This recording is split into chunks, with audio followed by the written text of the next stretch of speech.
Hey everyone! In this episode, we'll be talking about some mature or sensitive subjects that may not be suitable for all listeners. Listener discretion is advised.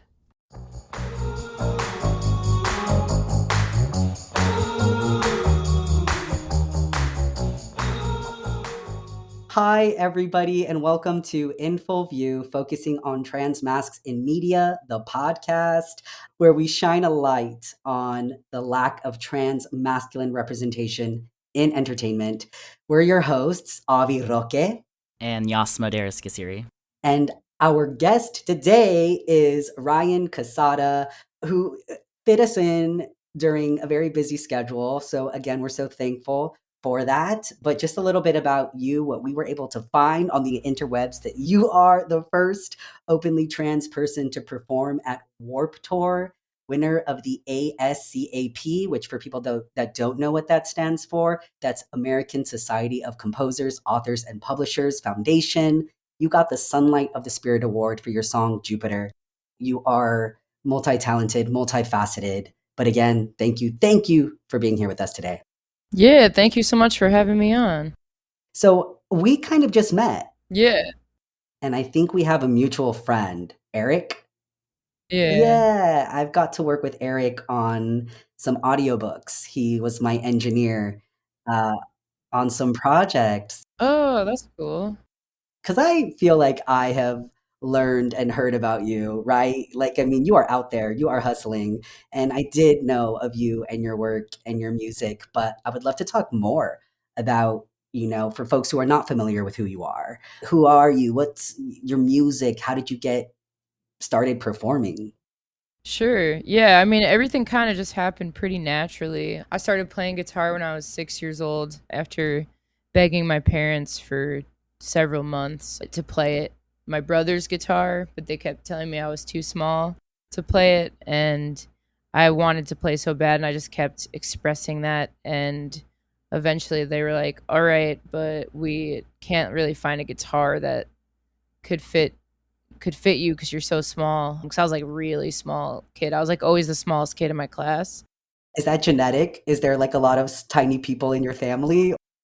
Oh yeah. Like a couple years ago I found out my mom is 5'2", and I was like, no way. Like I thought she was so much taller than me. And just because she's my mom, and I was just like, what? Like my whole reality was like, whoa, felt like my brain warped. But yeah, it's like it's just being Italian American. Like Italians are pretty short generally. Yeah, it's pretty rare to have a tall Italian. So yeah, but I am one of the shortest people in my family. Yeah, so I just was begging to play guitar, and then the teacher at my school, the music teacher, actually like built a guitar for me and started giving me lessons, and I was really bad for like 10 years. I thought you were going to say, and I was a prodigy. No, I was horrible. I was so bad. I mean, to be fair, you were like 6, right? I mean, yeah, like, but I was bad until I was like 16. Okay, so it took you that long to really... I was not natural. I was not natural at guitar. I'm not a natural singer. I'm not like natural at anything. Yeah, really. I actually, I love like hearing that, because I feel like there's so much in the arts where it's like where it's like, oh, if you don't have the natural talent, you can't do it. And it wasn't until I had an acting teacher who he defined talent as hard work. And he was like, this is your talent. It's like the hard work you're putting into it, and like the belief that anybody can develop the talent. So I think that's like really great to hear, because in my in-depth research of you before this, I was listening to your stuff, and I mean, I would never have known that you were struggling. Thank you. Yeah, I when I was like 15 or 16, I would go to a music summer camp every year, and one of the guitar teachers there was like, look, like you could write songs, but you can't sing and you can't play guitar. Like you're good at writing songs. Like I was natural at that. Like that was something that I didn't have to work at. It just like was something I did, and I don't understand why. It's just like it just happens. But yeah, so he was like, let's just like do like a boot camp for this summer, and like I'm gonna teach you jazz, and like you're gonna wake up 2 hours before camp and like play all these jazz chords and like figure out how to do it and stay late and do it. And I was like, all right. And I did some singing lessons too then. And singing for me really was like a confidence thing, cuz like if you could hear the note in your head, then you could sing it. So like while you're like, while you're like singing in your head, like if you can sing that in your head, you could sing it. Like if you have the confidence to do it, like it really is like you got to believe in yourself. Yeah, it's super psychological. It's Yeah, yeah. but I did not have that as a teenager at all. Like I was not confident. I was so shy and insecure and no confidence whatsoever. Which is super relatable. I mean, but I really love that people saw potential or like saw something in you that they wanted to foster and nurture. So it sounds like you had people in your corner that wanted to help you and develop these skills, and you were just very committed too. Because I'm assuming you felt like it was something you really wanted to do. Yeah, like everyone around me really supported my dream, and that was what probably kept me going. I mean, not everyone around me, but Yeah, of Mm. most course. Ooh, most tell us more. What do you mean? I mean, like, even, like, my dad, it took him till I was, like, 18 till he was like, "I'm proud of you," like, Wow. Yeah. he went to, like, 50 shows until he said that. But my mom would, like, go to every single show and, like, Mhm. be, like, singing along the whole time, but my brothers would be like, "Stop playing the same song over and over." You're like, "I have to practice." Yeah. Casualties of Yeah, living with a musician. but yeah. Yeah, I love that journey. I have to admit, it made me laugh in a great way when I saw your band's name is Ryan Cassata and the Top Surgeons. Yeah. Incredible. How long have you been with a band? Is that how you first started, or is the like were you a solo artist? Do you do both? Yeah, no, I started as a solo artist. I still consider myself that because I write like at least 98% of the music. So I still consider myself that for the most part because I could play the songs like just me and my acoustic guitar or piano. I still love playing acoustic. I play acoustic a lot. I do like several shows, several tours a year, generally acoustic, and then some with a band. I've been playing with this band for like I think like 6 or 7 years, and it's been really great. Like we're locked in, we're like family, and it's like easy now. Like at first, it was like hard to make it all like fit together, and like figure all that out. And I'm also like most of the time I don't know what I'm playing, so I don't know what key I'm in. I don't know what I'm playing. I randomly just will play my song in a different key at any show. So like my band has to like be really good and like be able to be like, "Oh, Ryan is playing that song like two steps down and we're going with it." And like they have to just like, change it on the fly. Wow. So I do a lot of like improv stuff too that I'm just like, oh, I'm feeling like all of a sudden I want to just do this part really slow or like really fast, and like they follow me really well because yeah, I'm not I tried to learn to read music and I just like couldn't do that. That Mhm. is something that like maybe you do have to be a natural at. I And I was tried also just to. like, I want to jam. Freestyle, baby. Yeah. Yeah, Yeah, yeah. So yeah. How did you come up with the name, the Top Surgeons?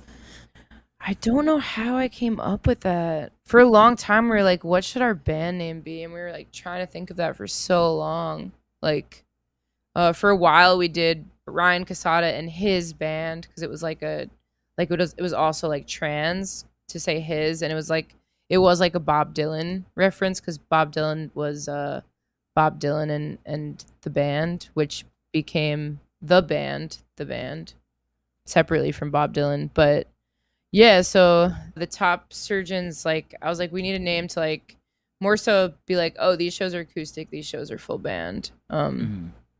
And sometimes that doesn't work because people make flyers and it just says Ryan Cassata, but we introduce ourselves as Ryan Cassata and the Top Surgeons on stage. Sometimes, communication, it gets lost. Yeah, and it's Yeah, it's like underground, so yeah. yeah. Yeah, I think I mean, it's really interesting. So it sounds like either way with the band name having the trans masculine visibility seems like it was an important factor for you. Do you mind Yeah. talking a little bit about that, like how your music, I mean, that's what, the podcast, that's why we're here, right? Trans masculine representation and entertainment. So I love to hear more of your thoughts on that. I've struggled a lot like with the concept of it, which is crazy because I've been in the media since I was like a kid. Like I think I was 13 when I started getting like written up in magazines and stuff.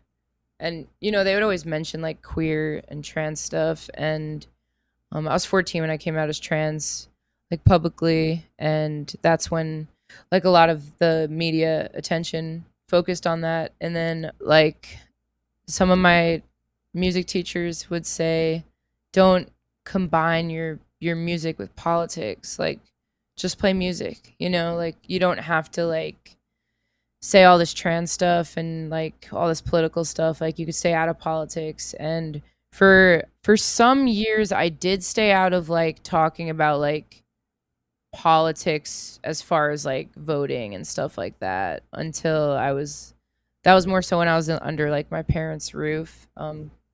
And then as soon as I like moved to San Francisco, I drastically was like, whoa, like I'm away from my conservative household and I'm not like them. I'm very liberal. Like, Mm-hmm. this is crazy. And then I started writing about that a lot. But I was writing about that in my songs like when I was younger. So I think that's always who I was in my heart. I just like didn't really know how to say that in words. I could say it in a song, but not in words, like the way I was feeling.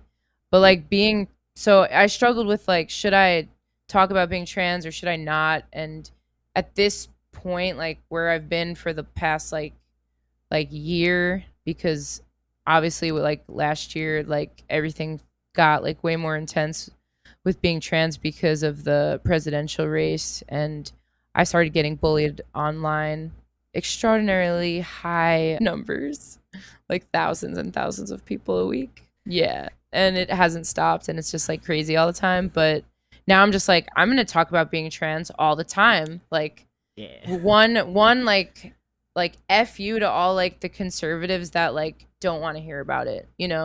Like F you. And then like also we need the representation, we need the visibility, and also like this is my life. Like every day I am affected by being trans at this point. Like when I was younger, it didn't seem as intense to be trans, and now in our current political climate, it feels so intense to be trans, and it feels scary.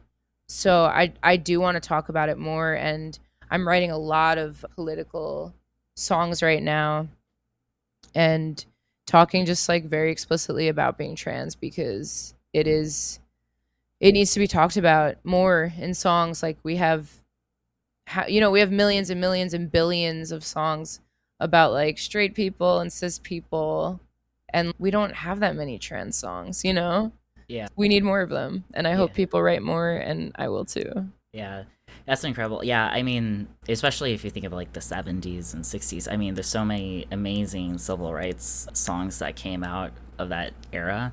We can't be erased or left behind because we've become the political pawn. And I think it's so interesting how people are telling you, like, oh, don't make your stuff political. And it's like, they made being trans political. Yeah. Transness isn't inherently political. Like you said, it's like, okay, talk about voting or parties, it's political.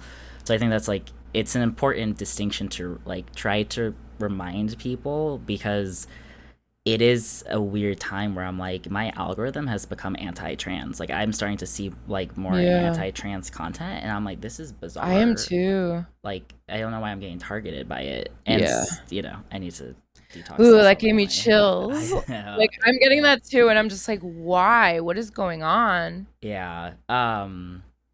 But I think it's incredibly important. And what would you like to see represented specifically in music and like songs to help elevate trans masculine representation?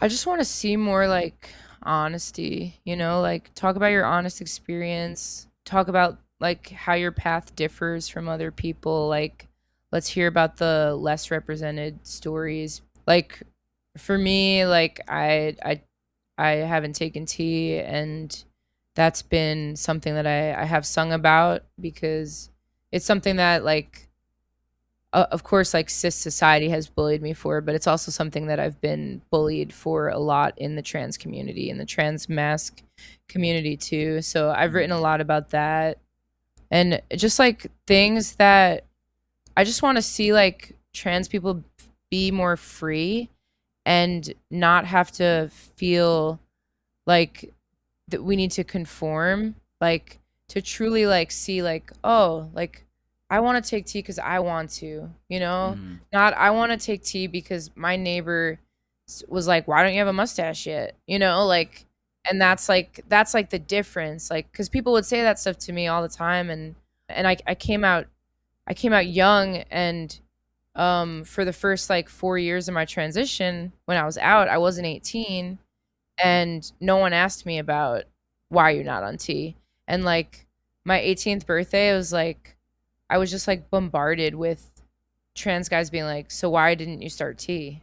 Like what are you doing?" wow. And I was like, "Oh, like so now I'm like no longer like accepted." And then at the same time I got like asked to be the keynote speaker at the Philly Trans Health Conference, and people were like mad. They're like, Ryan Cassata should not be the poster boy for trans guys because he is not on T. I was like, does it matter that much? Like I see people that are on T. Like I've given my friends their T shots. I find it fascinating. I love hearing from my friends and their happiness and their changes. And there is part of me that like wants to go on T and wants to do that. And then there's like a big part of me that's like, oh man, like changing my voice right now would be like bad timing, or I don't have time in between tours to like figure all this out and change all the keys of my songs. And also like I like how my voice sounds, and Mm. There you go. Yeah. yeah, and like that's what really matters the most. And like maybe one day I will go on T when I'm done with what I'm doing now. I think that's so interesting. I know we're jumping around topic numbers, but I do musical theater, so it's a very different world. I feel like in a lot of ways. I also cannot read sheet music, but I, it took me like once I finally was like I want to transition, which was like 4 years ago now. I think I started my top surgery process first because I was like, what if I like can't sing anymore Mm. after T? Because I just feel like I wasn't seeing like trans men who had taken testosterone who were still singing. And my ignorant little baby transness, I was watching Pose and MJ Rodriguez sang, and I didn't know Mm. estrogen doesn't affect the voice. So I was like, that's a trans person who can sing. And that inspired me to do testosterone, and it was insane. I was a mezzo soprano before transitioning, and now I'm a tenor. And I guess for people who don't know what those mean, like a mezzo is like middle high before like high soprano. Mm. Tenor's the highest voice. But the thing with mezzo is that you're going for like a really rich, dark placement, which lends itself to the baritone voice in Mm. the like quote unquote male voice. And so all my placement, because I could have been like a legit soprano, but it was too dysphoric. That's why so I never Mm. worked on it. I'm like, damn it, I should have worked on it because then it would have been so much easier to be a high tenor.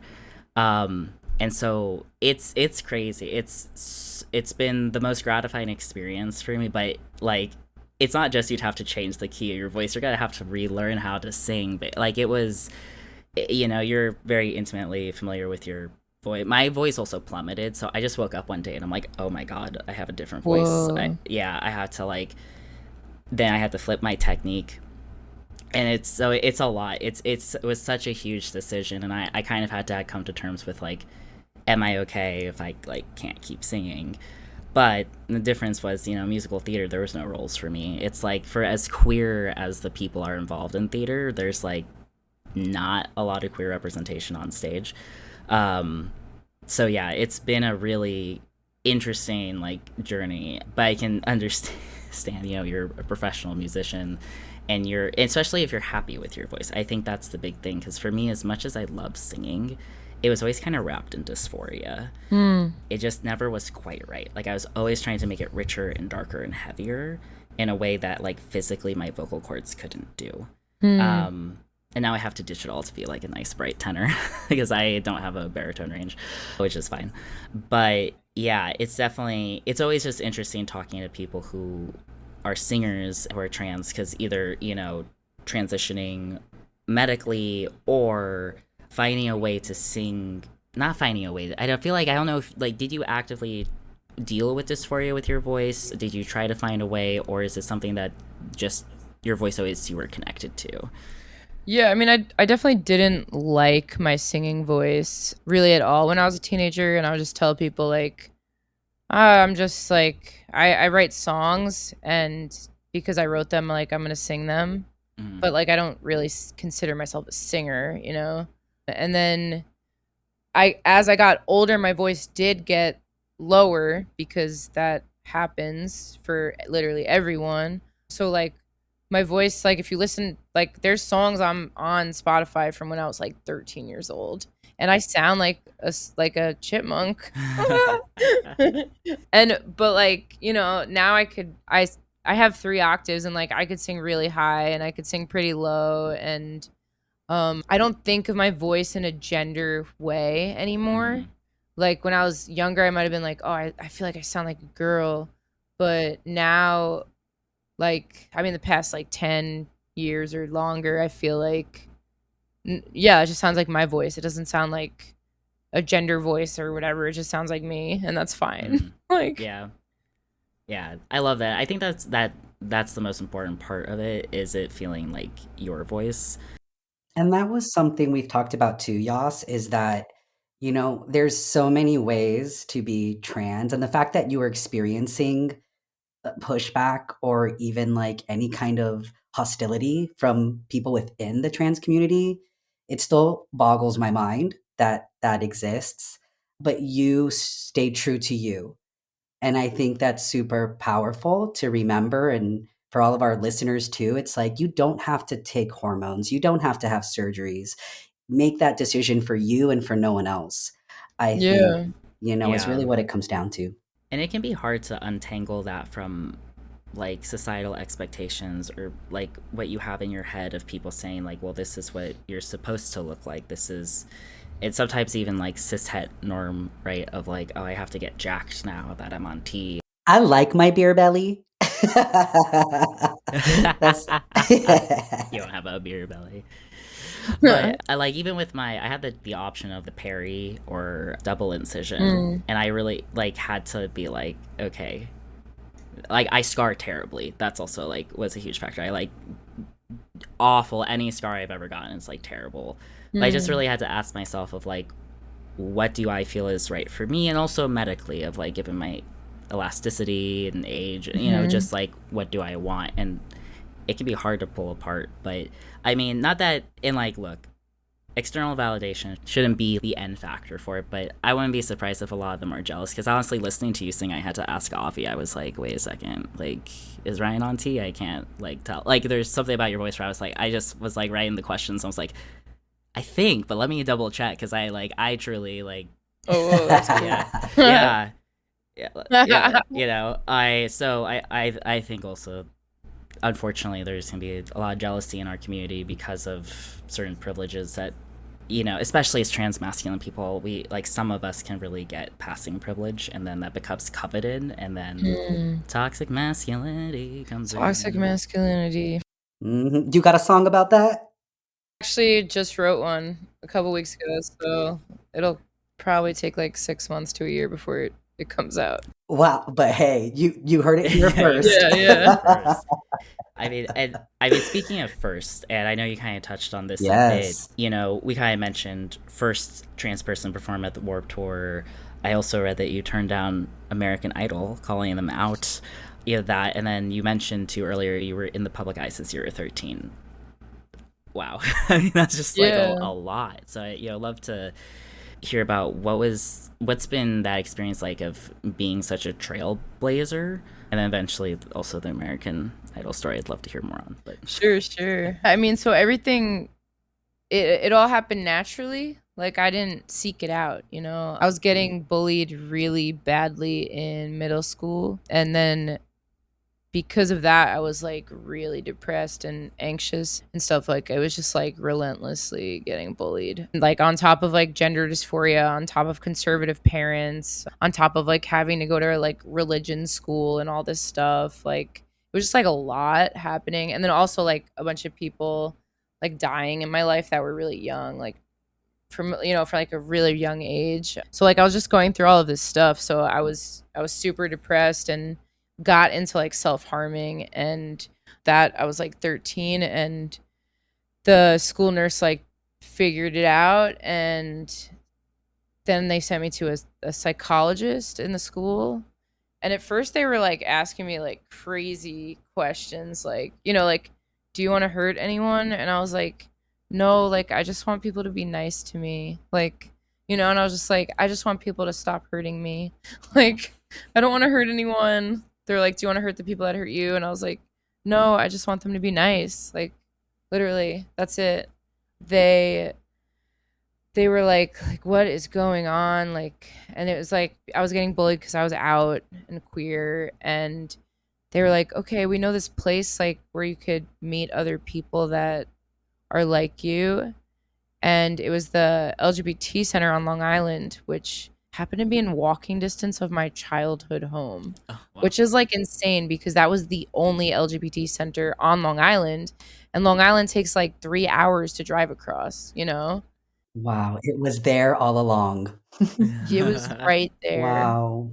Like, and it was tiny and cute and like had a rainbow floor. And I still remember so clearly like the first day that I went there, and like all of these people like talked to me, and it was like the first time I talked to any other queer people in my life, and where I met another trans person for the first time who was like older than me, but I was like, oh, whoa, this is like so me.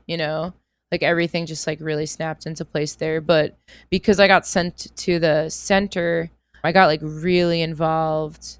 So I went from like being this like really bullied kid that was like really sad to like going to the LGBT center Monday through Friday, to every activity they had, including the Safe Schools team.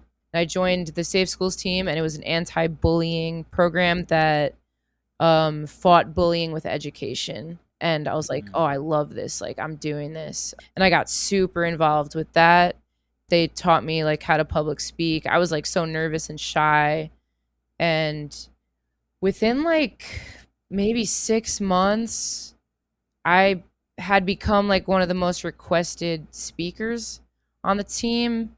And I was getting called to like, hey, can Ryan come do this or that on his own without the team. and Like one of the how old were you things, at this point? I was 13. Okay, Yeah, wow, yeah. yeah. Looking back now, I'm like, what? Like, you did what, dude? Like, that's crazy. But like, yes, when I was 13, I gave my first like keynote speech at this like Long Island event to like hundreds of people, right? And I just had like my loose leaf piece of paper, and I just told my story about being bullied, and I got sent to the center, and it was a fundraiser for the center, and like so many people are crying, from my like short little speech on loose leaf paper written with like a number 2 pencil. And from there, from that speech, the news interviewed me, and Go Magazine interviewed me and featured me. And then from there, I was called to be on Larry King and the Tyra Banks show. So I went on Larry King when I was 15. Wow. At that point, I wasn't out to everyone yet. I was kind of like undercover, kind of like I was like going by my last name at school. And I was trying to like just avoid it all because I was like really nervous. Um, when I got called to go on Larry King Live, I was like, I literally feel like I might be the only trans boy in the world. Mm. Like, I am so isolated and alone, and like I was like, maybe if I just went on the show, I would find like there might be one other trans teenager that would talk to me and be my friend. Like that would be so cool. So I was like, I have to go on the show. I'm gonna go on the show and I'm gonna find someone else. Like, because I just like knew like I can't be the only one, even though I think I am. Like, there's Mm. got to be more. And I had to like beg my parents to let me go on, and my older brother actually convinced my mom to let me go on the show. He was very supportive of me from the moment I came out to him. An ally. Yeah, true ally. But my parents were not supportive, and my mom had to go on the show with me because I was a minor. So the whole show she's calling me the wrong name, the wrong pronouns. Oh my Yeah, gosh. Yeah. she hates watching it now because she's so supportive now. But Oh. Right, right. Oh but Oh, no. from Yeah. that show, I mean, I don't know if it is possible that I could have been like the youngest trans guy on international television, but I don't mhm. know, you know. Mm. There's no way to know that. But from that show, I received hundreds of letters, emails, and connected with so many trans people to the point where we had the first like trans youth meetup in New York City. Like, I went Wow. into Manhattan, people came from like all over the East Coast. And like I think there was like 30 of us, and it was like I was like, "Whoa," like this is amazing. So like that sense of community was so important, and it all just started with like these media appearances that I just like happened to fall upon. Like, I Mm. didn't reach out for any of these. I never had a publicist. I never like looked for any of this stuff. And it happened because I was like doing activism work. Like, I was going into all these schools and I was Mm-hmm. speaking and I was sharing my story and trying to educate people so that other people wouldn't get bullied. So that's like how really just how everything happened with the media and continued. Even the movies I've been in, I didn't audition for them. It just has all like kind of one thing has led to the next thing, Mm-hmm. and I'm really grateful for it, mostly because of the sense of community that it's given me and to end the feeling of isolation. Like, I think that's why media is so important and why our representation really does matter so much, because not seeing anyone like me as a kid, someone like, there was other trans guys that were older. But, Yeah. like, I needed to see another 15-year-old kid, because it's a different experience when you're in ninth grade, Mm-hmm. and you're out and, like, you say, "I'm transgender," and no one knows what that is at this point in time. Like, Mm-hmm. no one knew what it was. So, Yeah. yeah, so it was a different time, and it a lot of it was because of the time. It was because of the time I came out. But, yeah, like, I feel grateful for it, and I also feel like wounded from it Mm-hmm. too. In a way, I was like robbed of a normal childhood I mean, that's a when lot of massive stuff to put on a preteen and teenager. I mean, yeah. 15 years old on Larry King Live is. Yeah. Essentially being a celebrity and a young, like, kid navigating that world. Yeah, Yeah. yeah. And for something so personal, too, for just Mhm. being your authentic self. It's not like a child actor who's there to talk about, like, whatever movie they're in. You're there to Mhm. literally be a spokesperson for a community that you are just entering, and you're a kid. Every interview back then too was like, "So are you getting bottom surgery? When are you doing hormones? Like, what is that?" Like, it was very like, "Hey, let's talk about this 15-year-old's private parts." Like, what the hell? Yeah. Like, looking back, like, that's weird. Like, what why are you asking me that? I'm 15? Like, it's weird. Yeah, maybe ask an adult that with their permission first, but like it's weird to ask kids that. And um it also like I felt to like other people, like other trans guys around me, would be like, "Yeah, I think like once I go on T, like, I'm just gonna be stealth. And then I was like, even if I go on T, I can never be stealth. So, like, the opportunity to make that choice was robbed from me, and that's okay.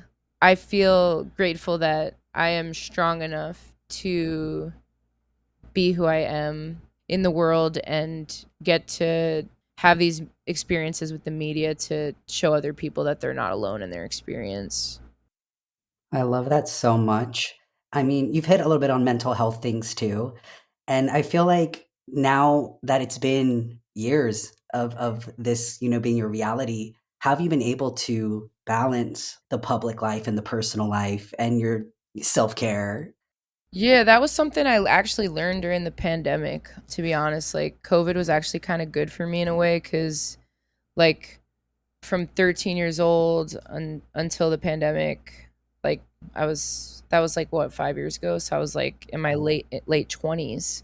Mm. I had never been on like a personal vacation. Like, if I went somewhere, it was because I was going to speak at a school or I was going to play a show and speak to people and like do some trans activism thing. So I'd never been like on something where I could like go in the pool or something, you know? Like, and I didn't even notice that until the pandemic. Like, I never thought to do that. I was like, yeah, I'm going to Philly because I got invited to speak. Like, I wasn't just like, you know what I mean? Yeah. Like, and then I actually got involved with a queer church, and very much like the pastor at that time was really an activist, and he was a big activist during the AIDS epidemic.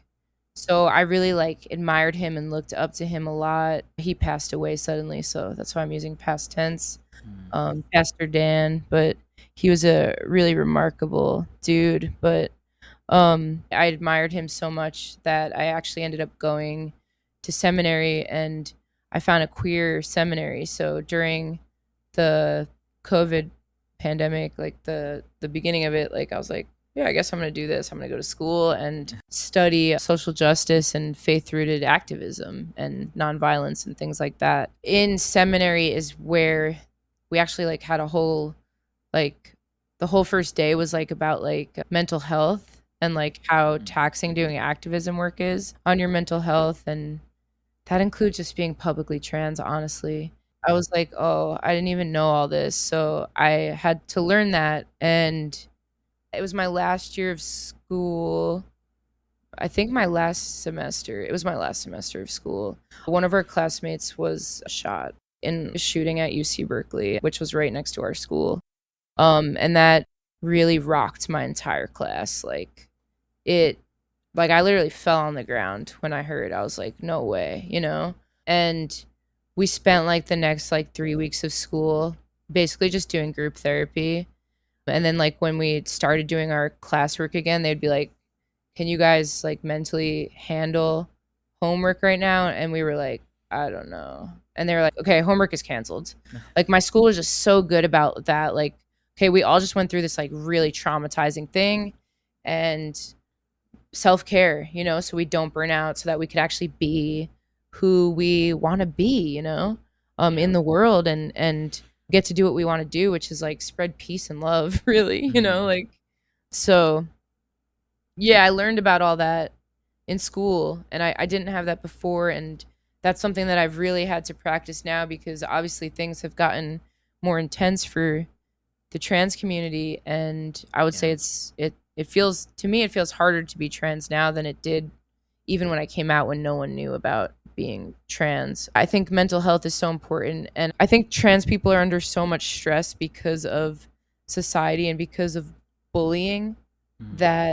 that does affect our mental health, when maybe there wouldn't be any like mental health concerns with trans people if society wasn't so awful to us, you know? Mental health is something that we really need to pay attention to as individuals and as a community, and just be checking up on each other a lot, because I don't know a trans person that's not affected by what's going on right now. That's such a good point. I mean, even those little check-ins, like, I appreciate those moments when it's not a whole conversation, but someone's just like, "Hey, thinking of you." Yeah, it means a lot. I'm curious how do you feel, especially because I mean, it's so many incredible things like the religious studies for civil activism and like mental health. I'm curious how that's informed not just your music but your process, because I think it can be really hard when we decide to go down this crazy path of making our passion for art a career. Then it's like hustle culture constantly, like grind, grind, grind. So yeah, how does your process changed since you've gone through this experience? Yeah, I would say I had a lot more pressure on myself when I was younger about like what music I should make and like what songs should I write and like what I should write about and all that. And like, oh, this like doesn't sound perfect, like so I shouldn't release it, you know? Where now I'm just like, is the emotion that I'm trying to portray like getting out there, then it doesn't matter if like I play the guitar part perfectly. It doesn't matter if the audio was a little lo-fi. Like, you know, it's like it's real and it's just like that's what we're trying to do is be authentic. So I want to do that with my music and I've been like really trying to do that. So I think we go through seasons of life and things change and we get new perspectives and my 30s so far have definitely felt way different than my 20s and I feel older and I feel I've also like I've just been through so much stuff recently. I especially like I've been dealing with Lyme disease for 2 years now and that's like probably the thing that has shifted my way of thinking the most in my life like just from that like going through like last year and thinking like am I going to live? Like I don't know, you know? Like started questioning that and like okay, what matters to me? Like who matters to me? And like the other stuff just like fell away and I I felt myself become way less materialistic and I was like I'm glad that this happened to me like this like losing that part Mm. of me was good and it just that relates to my music because I let go of like trying to make a pop record and be on the radio. And I was just like, no, I'm just gonna write about my experience and like whoever needs to hear it is gonna hear it. Whoever doesn't need to hear it isn't gonna hear it. And I trust that the universe will share it to the people that need to hear it. And the reason I I don't know why I write songs, but like the reason I release the songs is because I want to feel seen and I want other people to feel seen and all of that is to feel like we belong. Like that's all it is. So it's like it doesn't matter if it's not perfect by industry standards. Like does it have the ability to impact someone or even just take someone away from like the BS of life for 3 minutes? Like then put it out, you know? That's a great artist mission statement right there. Like, truly, yeah, I relate to a lot of that of what you said. You just articulated it beautifully. Thank you. Yeah, I think so too. I do think there's something about like hitting 30 and the world doesn't end and you're like, oh, Mhm. okay, this is fine. And then like, Yeah. yeah, because I think just trying to find joy in doing stuff again, and it's like why we want to do whatever field we're in, or it's for just joy or representation or advocacy or whatever the motivation is, and getting back to the core of that can be difficult. Yeah. um Do, but yeah. as artists, do you ever feel like when when am I supposed to do this until? Like, do you ever feel Right. like that? Like that's starting to happen to me and I'm like, what is happening? Like why am I thinking like this? Like, Yeah. when do I get to retire? Not even that, No? but I'm just like, how long is it like appropriate to be an artist in Yeah. society? Like, you know, I'm like, I'm 30. Am I supposed to still be like going around like crowd surfing and doing these things? You know, like I get that. My Yeah. answer is yes. Keep going until you can't. yeah, I think so too.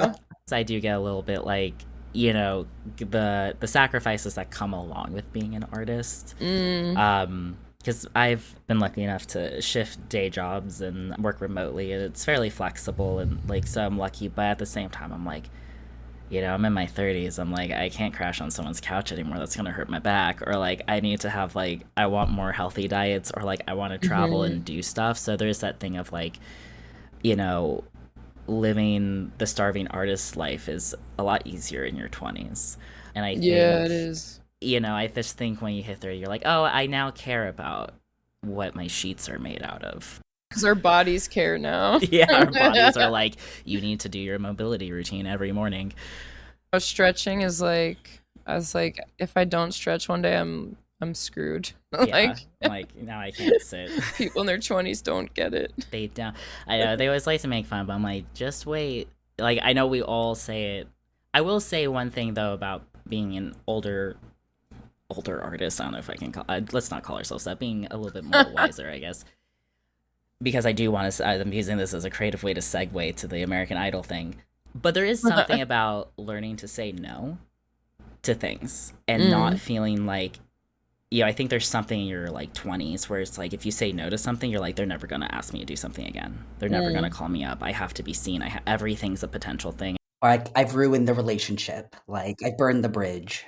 But when you can get a little older, you can be like, it's because of life experience. You'd be like, no, I did that gig like 3 years ago. It didn't do anything. I'm not gonna Mm. sacrifice like my mental well being for another thing that I can tell is not worth my time.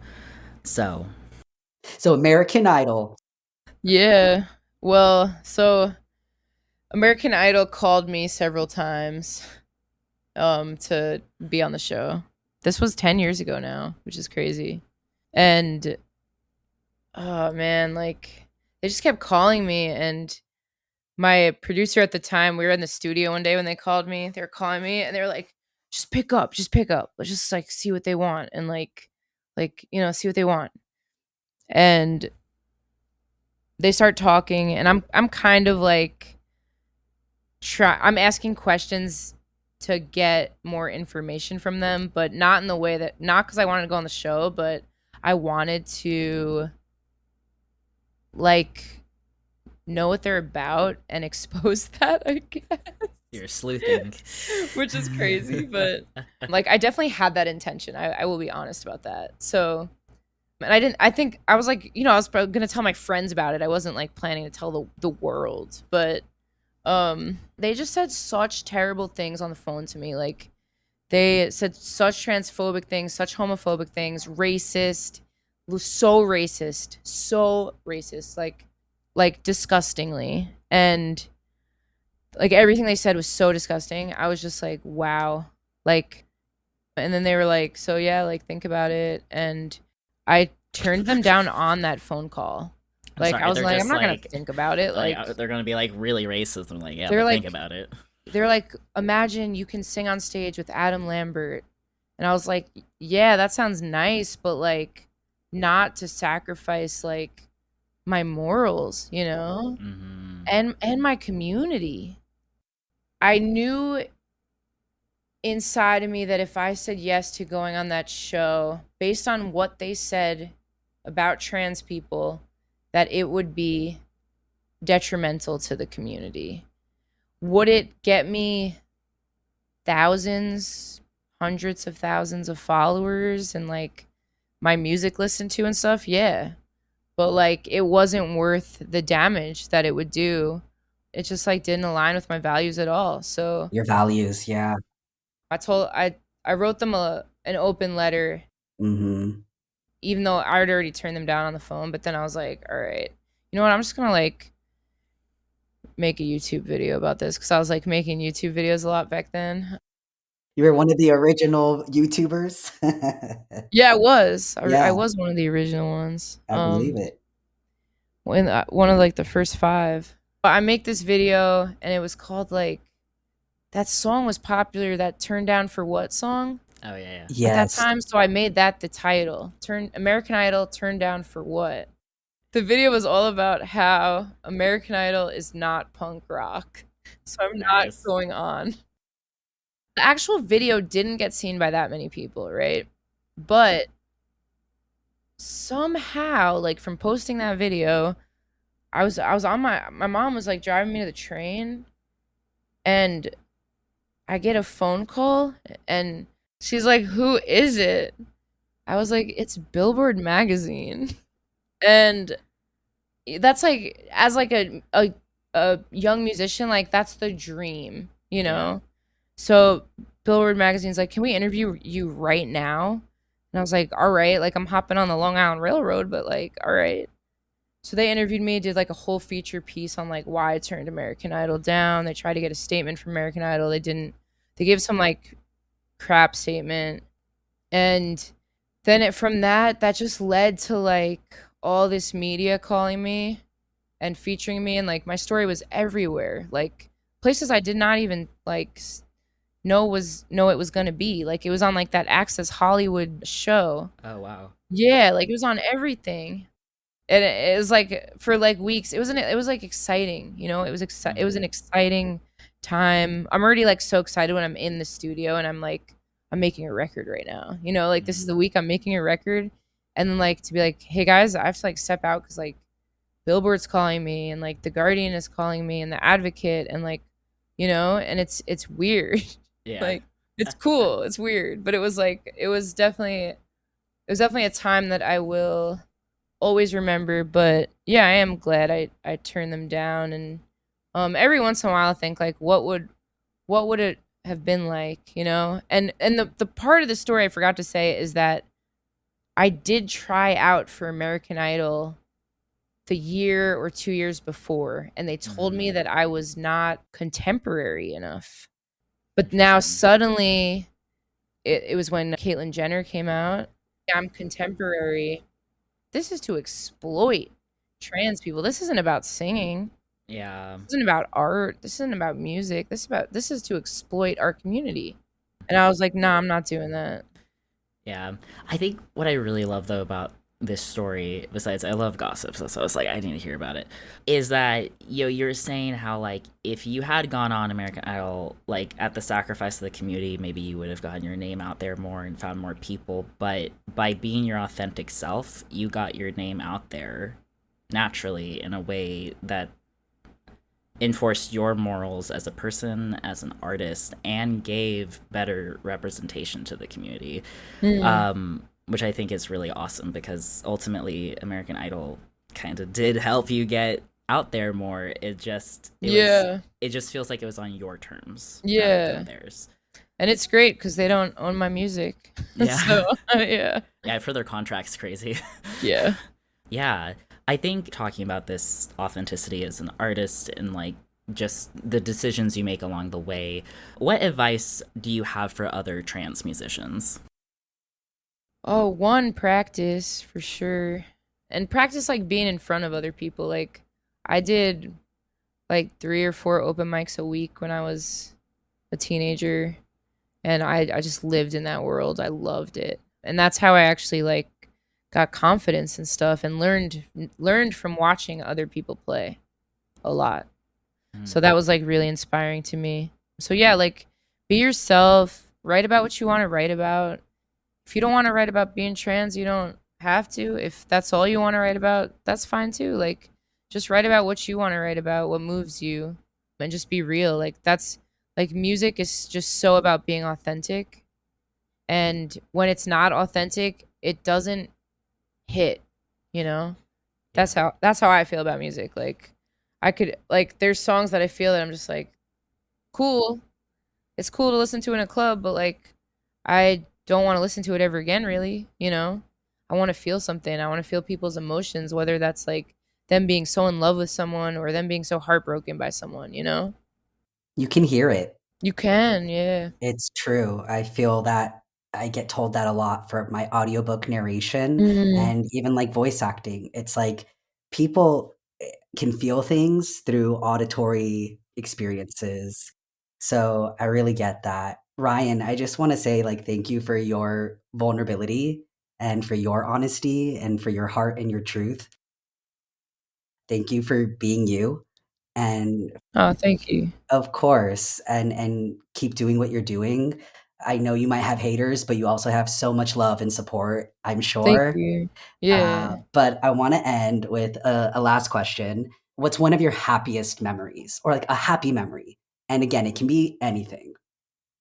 I do think about my wedding all the time and marrying my husband. So that's something that like just as a trans person, like when I was young, I never thought that would be possible for me. So I like to share that too because that is possible for all of us.